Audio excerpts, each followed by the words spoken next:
Fortnite redeem, how to redeem your Fortnite gift card or Fortnite code.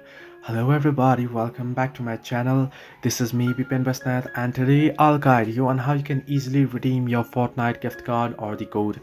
Now the process itself is quite simple and quite easy, so let me guide you through. First things first, you wanna open up your browser on your device, and once you open it up, what you wanna do is at the search bar you wanna type in redeem Fortnite code as I've done so on the screen. You'll get these links where it says Fortnite, redeem your Fortnite reward code for an in-game item or redeem code for the Epic Games. If you have an Epic Games card, you can redeem it the second link. If you have the Fortnite redeem code, you want to tap on the particular first link there, and then here you want to make sure you are logged into your account. You want to tap on the hamburger icon at the right hand side of the screen. You can see I'm logged into my account. If you are not logged in, you want to log in. If you want to make sure that you are logged into your correct account, and then you want to redeem your code here, enter your access code, tap on redeem, and it'll get redeemed. So this way you can easily redeem your Fortnite gift card or the code. Hope this helped you.